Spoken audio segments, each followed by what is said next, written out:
Uh, Truly speaking, my task was more into the etymology and to the basics of the meaning of how the meaning was derived in Sanskrit, and less to practice Sanskrit as it is spoken or other form. So the whole idea was to present the vision of Sri Aurobindo and how the deeper meaning is perceived in the language, and especially how the Vedic rishis used this language in the past to convey, uh, to express the higher knowledge, the knowledge of a higher consciousness.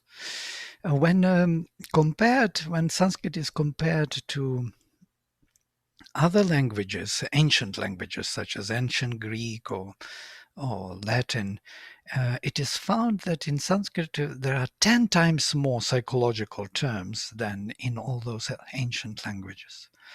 So it is fundamentally psychological. So each word can have meaning of some ordinary application or some psychological deeper meaning.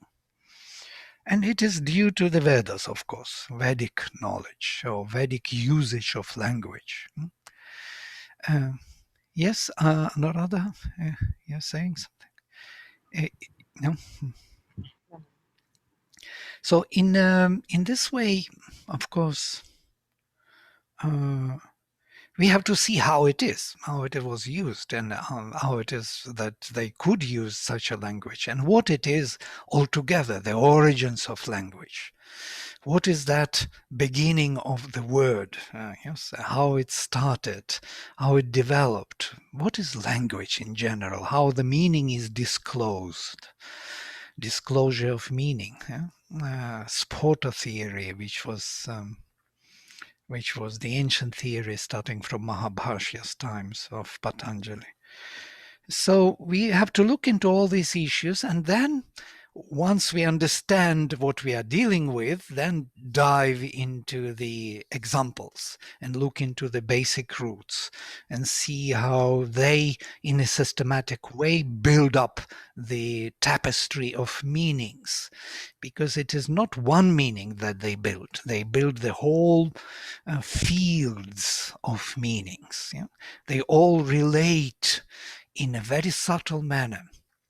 So I was usually, since we are all new here, maybe I will repeat myself and tell you the story of Brihaspati and Indra, which is quite important for us and especially for etymological studies. This story is taken from Mahabhashya of Patanjali, where Indra was the first student of Brihaspati, and he was learning from him Sanskrit. Yes. So, as we know from Sri Aurobindo, Brihaspati is the Lord of the Divine Word. He was the teacher of the gods. He was teaching them Sanskrit. So we have to know our guru, major guru. And Indra was the Lord of the Divine Mind. And the Lord of the Divine Mind, notice, learned from the Lord of the Divine Word about Sanskrit.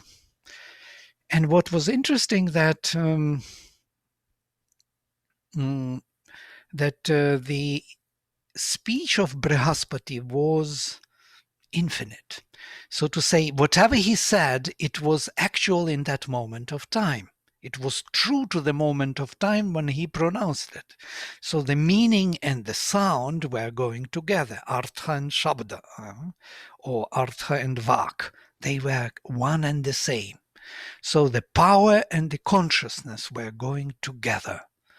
So in that way, whatever he pronounced was actual, authentic in the moment, true in that moment of time. So Indra understood that he would never be able to finish these studies because that would be infinite. So this sound, whatever words he was pronouncing, Indra, according to Mahabhashya, understood that even in 1,000 years he would not be able to complete his studies.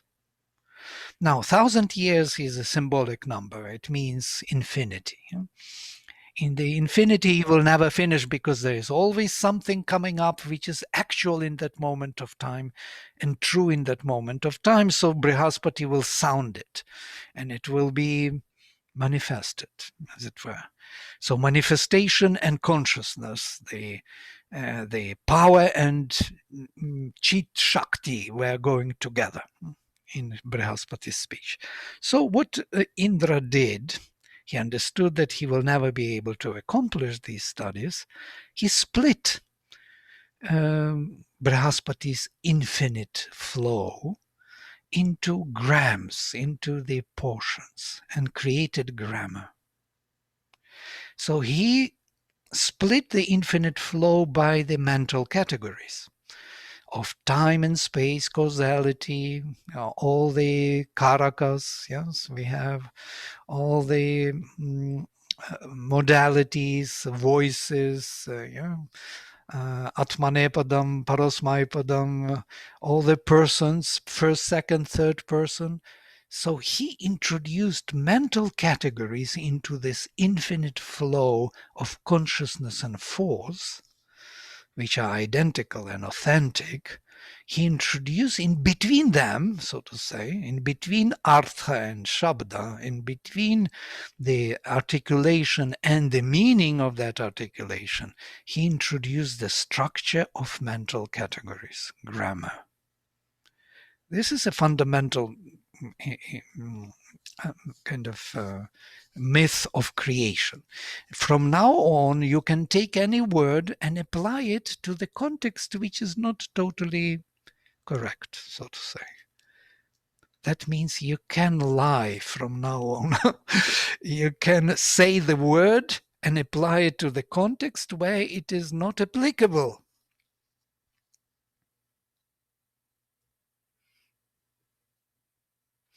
In the Brihaspati speech, it was all going together. It could not be applied to the context where it is not applicable. It was the very context by the sound, which was generated.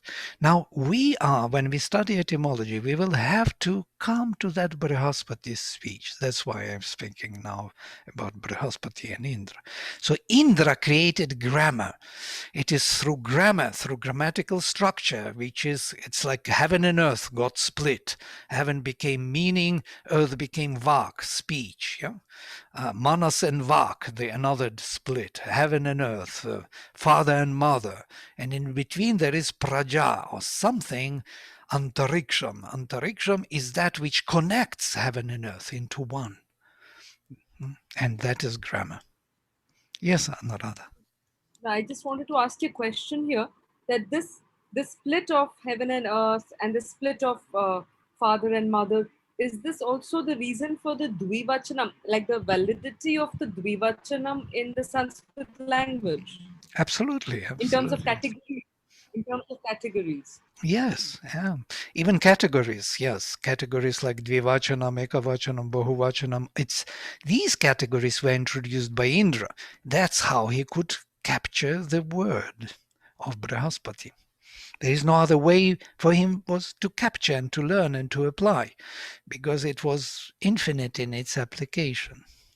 Does it make sense? I want to hear, because I'm speaking one way and most probably if this makes sense to you, then everything else will make sense. But if this doesn't, then the rest would be quite dubious.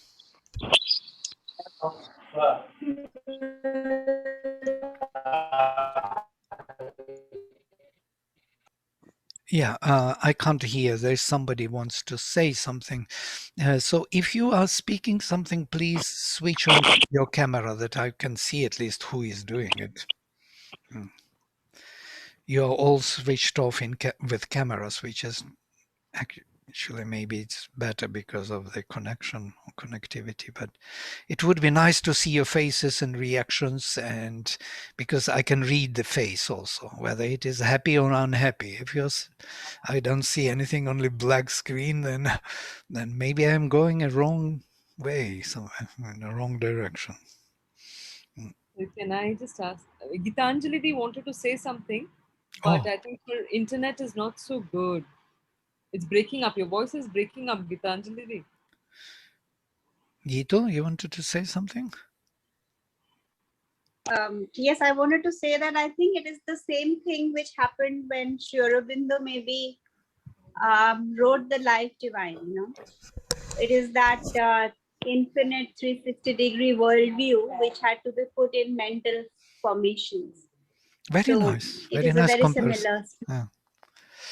I agree with you. It's a great comparison. That's when you have to put everything into the mental categories which connect the highest meaning and the deepest manifestation, then makes them match. That's where the whole process of creation takes place. Yeah. So Indra is considered to be the first grammarian. If you don't know, that Aindram is Vyakaranam is Aindram, belonging to Indra. Yes, Ganaradaji. One, sorry, just wanted to also ask you, could you help us understand how Indra, or rather etymologically, how Indra came to mean the mind, the illumined mind? Yeah, well, as Sri Aurobindo says, it's illumined or it's intuitive mind. Yeah, Indra is in the Vedas. If we look into Indra's action, we can see that he has a Vajra, and that Vajra, that lightning, yes, which he brings down to us, is. We will speak about this lightning a few times more later in our course. That lightning is intuition, which is actually illumining and showing us the true relations in the world, so to say. It connects the meaning and the word, as it were. So we understand in that moment the context in which we are. Sri Aurobindo refers to that lightning many times in his Savitri. Uh, I think Anuradha was asking that etymologically, how is Indra Etymologically, yeah? intuitive mind? All right. Uh, Etymologically, yes, we want to get the bull immediately. Etymologically, it is there are several disputes about his etymology, and of course, Aitareya Upanishad speaks about this in this way that idamdra is Indra. Yes, it's kind of paroksha priya ivahi devaha. So the gods love hidden things. They don't want man to know the real meaning of the gods, because then man can come and use their powers, maybe even misuse their powers. So idam dra, separating, splitting this, that is most probably the major meaning of Indra, because he split heaven and earth. He split meaning and sound and introduced the structure in between, which is now holding them both. And if I can just say, add something, I Sure. just thought an interesting similarity with the Christian story, like in the story of creation, with the Christian story of Adam falling from paradise because Eve had the apple from that forbidden tree. So it's interesting that the gods did not want man to have direct access to that. I mean, it seems to resonate with that story of Right. the tree of knowledge that was forbidden to man. I mean, just I had not ever made this connection. So I think that's an interesting correlation there, I think. Yeah, you can find this motive all the time throughout. Brihadaranyaka speaks about this, that the gods really, they don't want man to be easily, how to say, available to him, because he is not yet ready. His inner being is not totally developed, and because of that, there are forces which would like to take advantage of these powers. Yeah? And that is the reason why the whole Vedic knowledge was kind of symbolically hidden into the symbols, packed into the symbols, as Sri Aurobindo says. Um, yes, yes, Is please. it not? Is it not Indra within us, which is connecting us or disconnecting us from what is happening outside? Inside, rather, yes. Right, outside, inside. Yes, he is the one who Yes. is connecting both and makes sense what is happening outside or whatever field with. And it is not only the medas, it is Panchendriya. Oh, it's very true. You're absolutely right. Indriyas. Yes. Indriyas are belonging to Indra. It is his faculties, right? The faculties of the divine mind. So to say, that's a big topic, philosophical, where Indriyas are coming from and how Sankhya is dealing with them and what they really do to us. Yes, we now look at Indriyas in a very derogative sense. We have to control them. We have to, to subdue them to manas and to buddhi. But truly speaking, Indriyas are the powers of consciousness. Yes? Seeing, hearing, speaking. These are indriyas. Yeah. So they are representing consciousness. And when we see how they are dealt with in the Upanishads, we can see that Upanishads are not dealing with them in the same way as Sankhya. Sankhya is looking at them as inferior, something which mind, manas, sense mind, the sixth sense is to control, because Sankhya is built on the mental structure of consciousness, of understanding that the mind is to dominate everything. But the Upanishads view the mind as one of the faculties. So manas and vak, yes, chakshuk and shrotram, prana and apana. These are the major faculties in the Upanishads. So manas is one of the faculties, not the dominating one. Can I just share something? For example, because when I'm doing this class on Indian psychology, one of the things that we say is that our senses are merely gateways. That which creates sense or which gives meaning is the manas. So your sense can be looking at something, but that which registers what you're looking at is the manas. And therefore, manas gets that centrality of control in a sense. Yeah, Because the indriyas by themselves only Yes. capture. in the mental structure, yes. And since we are in the mental structure of But consciousness nowadays, yes. Somebody else saying something. so that's, I think, what Vladimir is. No, Gitanjali. I think that's what Vladimir is saying, that in the mental structure it became like that, but in the Upanishadic structure it is equal Right, in to the the mind, pre-mental the sense, structure. right? Absolutely. In the In the Kena pre-mental. Upanishad, for instance, Go ahead. even in the Kena Upanishad, it is all these five senses in the mind are treated as equal Yeah. faculties in the Kena. Yeah, absolutely. Not only Kena, all the Upanishads, all the older Upanishads, original 12, 13 Upanishads are dealing with faculties as equal. They do not, well, once in a while, Yajnavalkya starts to speak in the Sankhyaik way. Some passages are there that he says that it's not by the eye that we see, but by the mind, not by the ear we hear, but by the mind. So he says this, yes. But if you look how they are treated in the Upanishads throughout, you will see that manas and vak are two. It's a dvandva. Yeah? It's not something that mind dominates, and seeing and hearing is another dvandva, chakshuk and shrotram. And they are all put together into one line. Annam pranam chakshuk shrotram mano vacham iti. This is the definition of Brahman, 6 major faculties from Taittiriya. And manas is there not dominating anyone. Yeah? Rather, prana dominates. You can see in Kaushitaki and so on that prana is the major faculty, the life force. And all the rest are kind of complementary to hold and to allow prana to, because prana is the embodiment of the spirit in matter. That's how they view it. It's another hierarchy and very interesting pre-mental structure. So what is beautiful about Sanskrit and Indian philosophy and literature is that Sanskrit is the means or the media to connect all these structures of consciousness over thousands of years. The same language, and that's how we can understand ourselves better, because we can dive deeper into the pre-mental pre-rational structures, yes, to the mythical, to the magic structures with the same language.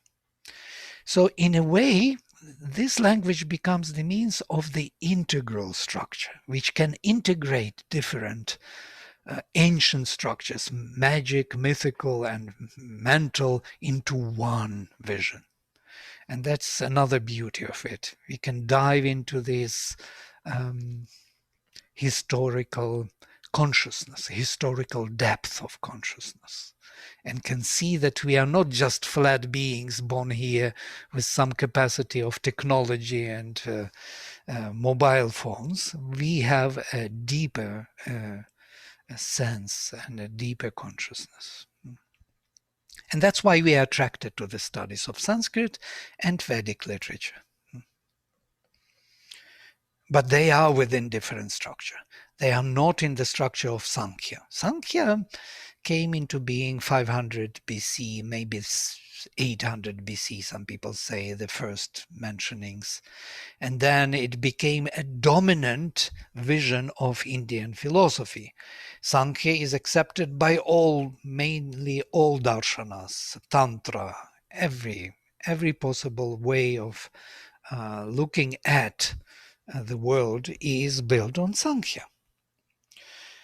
Why? Because Sankhya brings for us this absolute clear picture of the mental structure. By the way, we are, even our scientific approach to knowledge today, nowadays, modern, is Sankhyaik, totally Sankhyaik. We believe that the senses feed the mind chooses the information, and that's it. That's how we understand the world and ourselves. But it is much more complex than just that. There's something else going on behind. There are more structures to be incorporated into our understanding. Well, that is philosophical part, but also maybe important to understand why we lost etymological touch. Because once the mental structure was introduced, the etymological deeper meaning of the sound and the word in its authentic application was lost. Because this is exactly that very mind of Indra, which now can narrow down the meaning to a very particular, precise kind of application of each word, meaning only this, not meaning more, not having a deeper kind of presence. So we lost the creative aspect of the word. The creative aspect, we do not generate and create the words anymore, which was the major faculty of the Vedic rishis or the poets. Yeah? We are not poets anymore. We are down to earth, how to say, uses of the word. Nowadays, if I will ask you why table means table, then you will see the answer would be very pragmatic, so to say. Your table is the flat thing on 4 legs, preferably made out of wood, and that's it. That's the description of the form. We do not have any idea why that sound, that lexical meaning, has that application to mean that particular thing. So that's what we discussed. In Sanskrit, it is still transparent. You can see that asanam or asandar is the thing to sit, yes, from root as, to sit. Any word you take, you will see some meaning behind it, yes. Dharma is something which is holding, from root dhri, to hold. So it's the holding device. And holding what? Holding all the laws of existence, all the properties in proper relations and meanings. So there is always a transparency of the root, which gives us a sense of a general significance, which dominates over the contextual meanings. Nowadays, people try to translate everything into English, but certain things cannot be translated, such as dharma or yoga, or even asanam cannot be translated. You cannot translate it as sitting or some posture, because it's not posture. It is something else. So all these, prana, how would you translate prana altogether? It's impossible. Breathing in, it's not only breathing in, it's an energy, yes, energy of life. Or Atman, or Brahman. How would you translate Brahman for that matter? Can't, because it's from root brih, to expand. It's a spirit which expands. No, expenditure is not even introduced into this concept. But the one who uses the language, he knows about this. In the Kena Upanishads, when the gods wanted to know who was that yakshas, that spirit, you remember? They were all trying to figure out what was the spirit which made them great.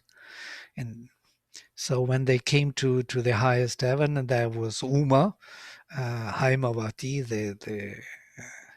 the Divine Mother, who declared that it was Brahman. And once Indra found out that it was Brahman, he was not questioning anymore. He knew the meaning, because in the word, it tells you what it does. It doesn't tell you in English. It doesn't tell you the chair is to sit.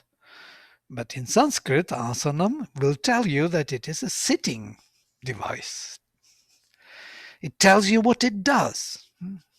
So that transparency of etymology is still available in Sanskrit.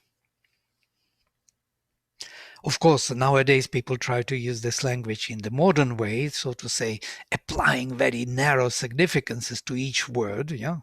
Basyanam gacchati, basyanam gacchati. But still, there is a need of an hour to apply language and to start using it. So, and since we are so narrow-minded and so application-oriented, then we start kind of making Sanskrit the same, unfortunately. So we lose the capacity to be creative. By the way, this discussion is going on in Yaska. Yaska is the ancient etymologist.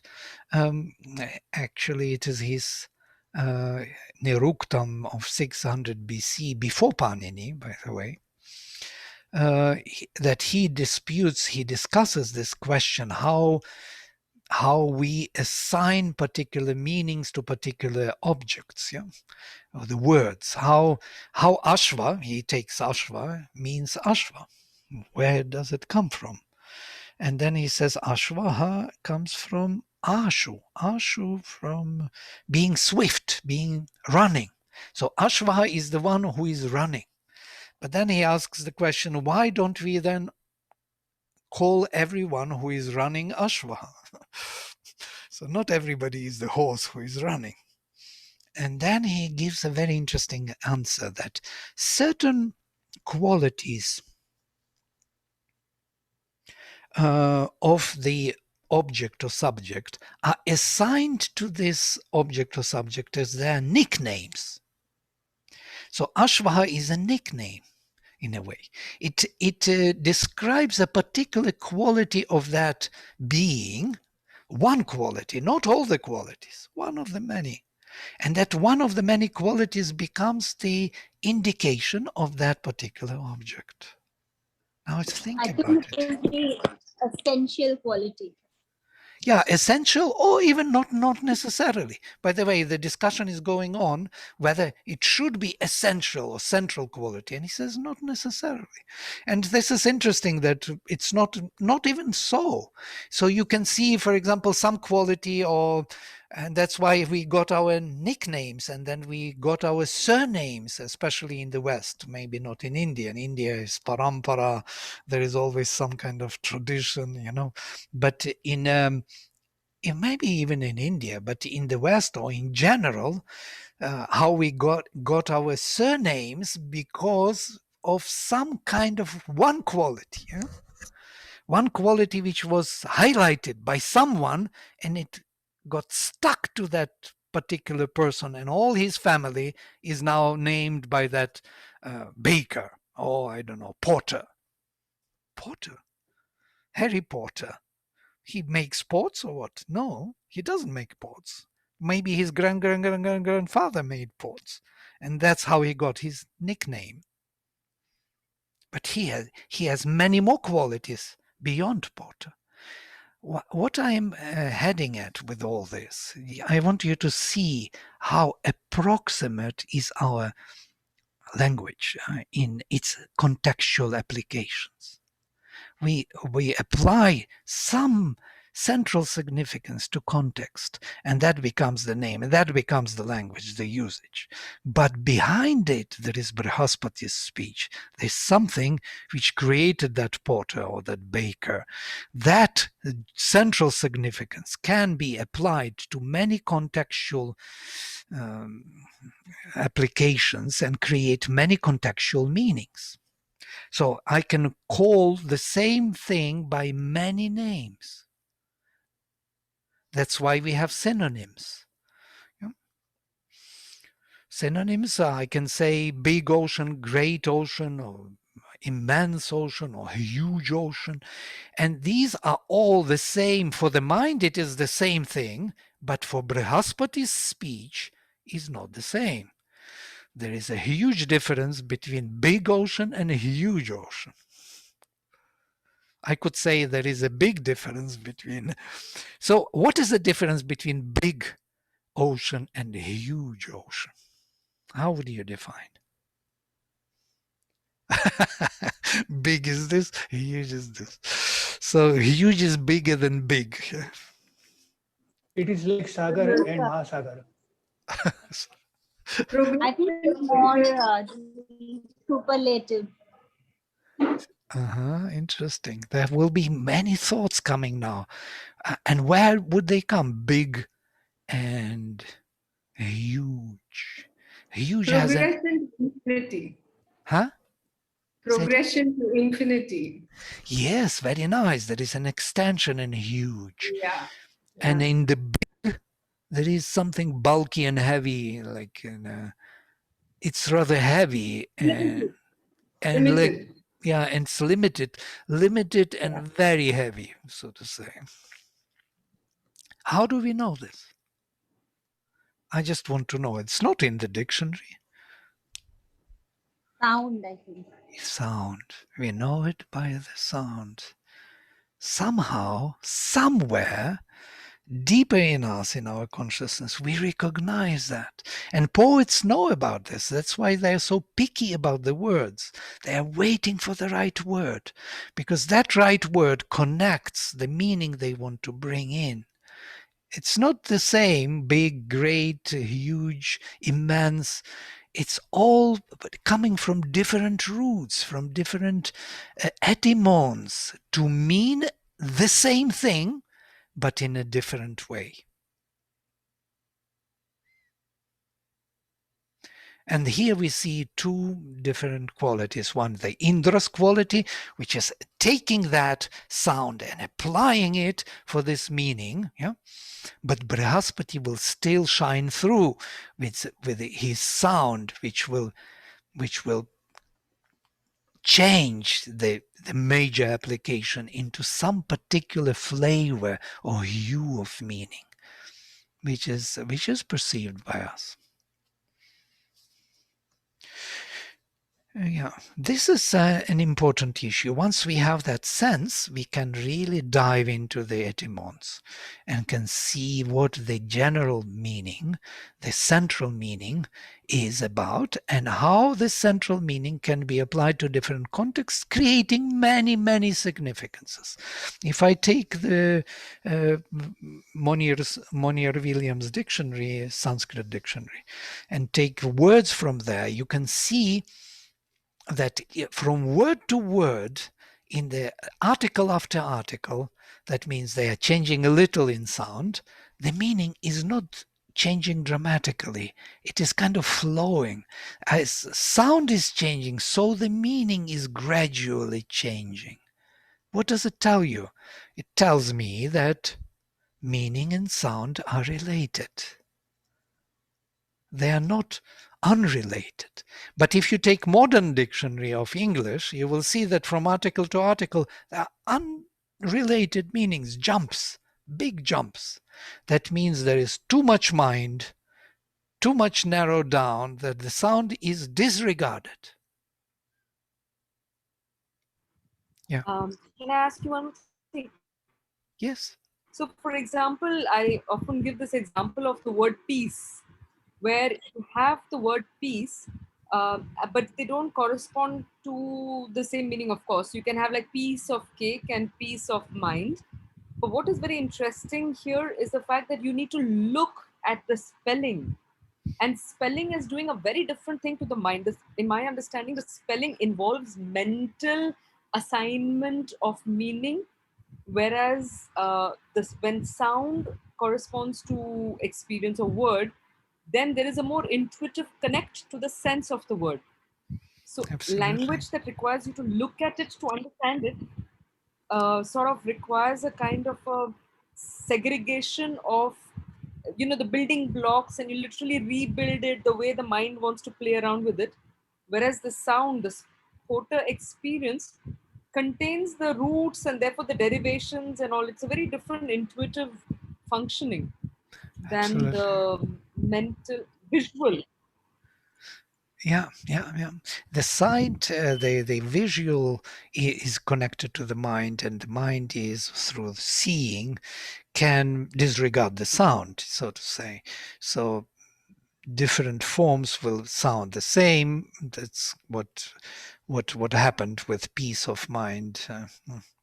Or table, for that matter. The table, again, we are losing. The table can be table or the timetable, yeah, on the board. So there's something which is going deeper. There is still the sound there behind, but we disregard it. We don't look at it anymore. We don't feel it. We don't take it into account when we speak anymore.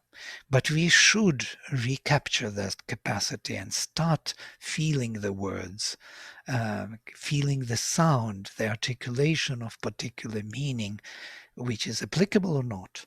For example, they give you example in English from root Sanskrit root sta, which is the best example.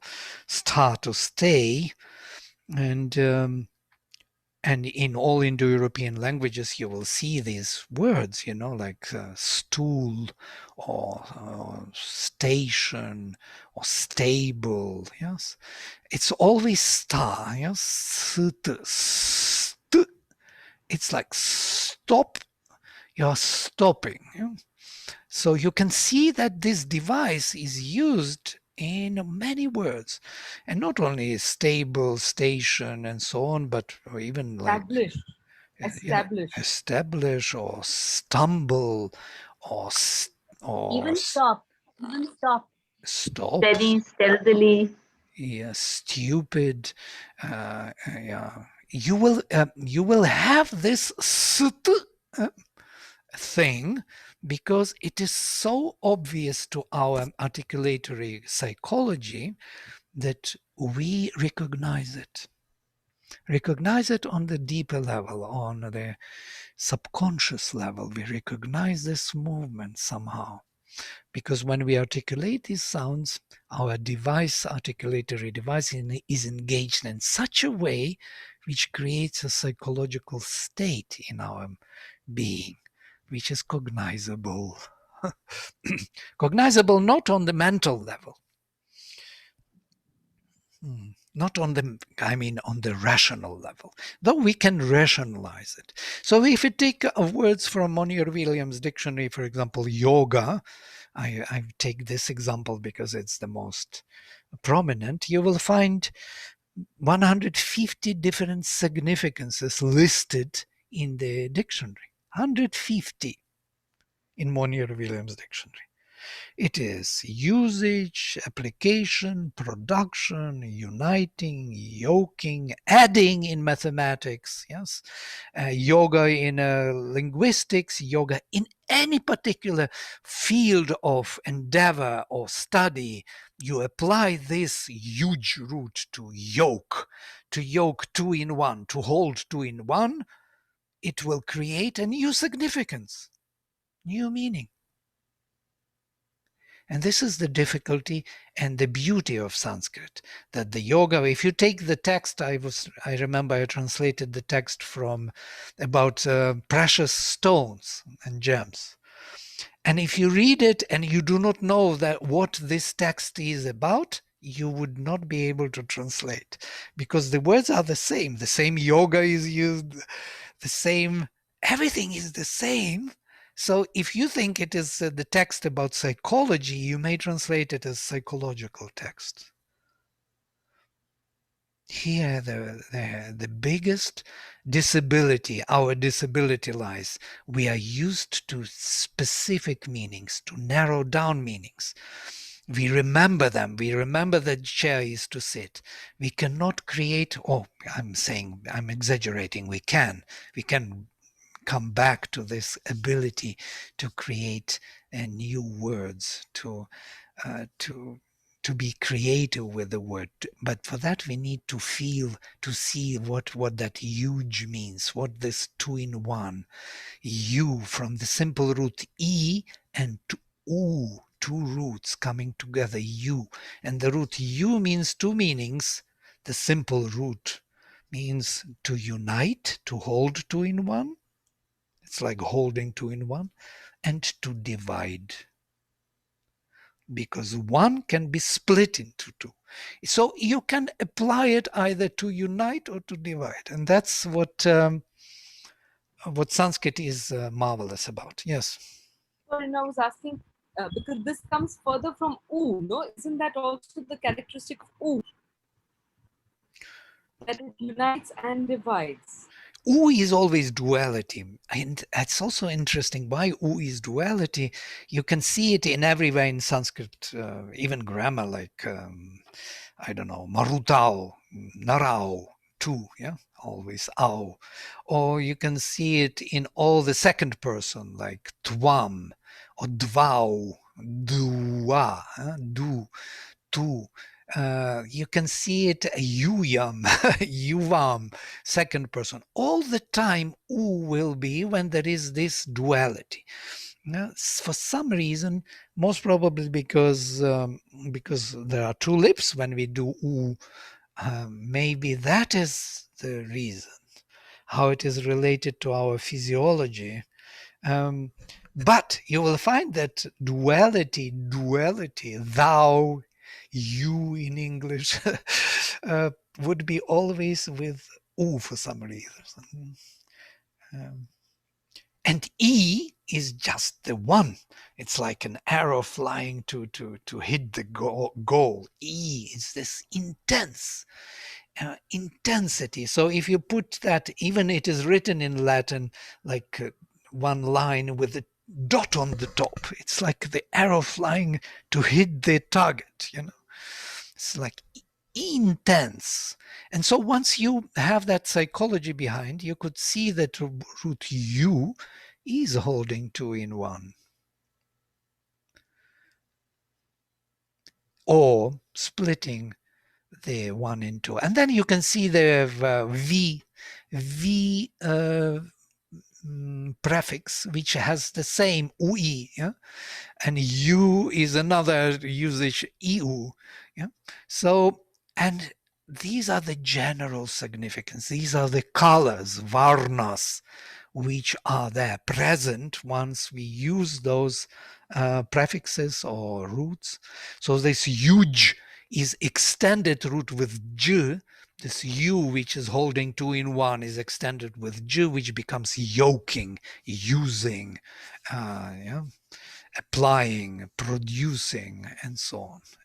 Adding, holding two in one. And also from here, that intensity between the two, tension between the two, is also manifested. You have it in the roots, in different roots, like yudh. Yudh is fighting, yudhyate, because the two in one are held, which are not complementary, which are in opposition. So they create tension. So these are the kind of I am trying to rationalize the color, which is behind that particular Brahaspati's speech. We will speak about this more next time. So please let me know if it is okay in this way to proceed, and if it is interesting or useful for you, and then we will proceed and see how it is built up. Yeah, very nice. Very useful. Great. Oh, dhanyawad. Thank you. So thank you very much for today, and so we will connect next time. Let me close with mantra. Om Sarve Bhavantu Sukhinah Sarve Santu Niramayaha Sarve Bhadrani Pashyantu Ma Kaschit Dukkha Bhag Bhavet. Om Shanti Shanti Shanti. Shri Guru Bhyo Namaha. Hari Om. Hari Om. Dhanyawad. Namaste. Oh, dhanyawadaha. Dhanyawad. Agami vare milama. Dhanyawad. Milama. Piyushah mama धन्यवादः chhatra asti. Piyushah mama PhD chhatra asti. धन्यवादः प्रणाम प्रणाम महोदय Pranam.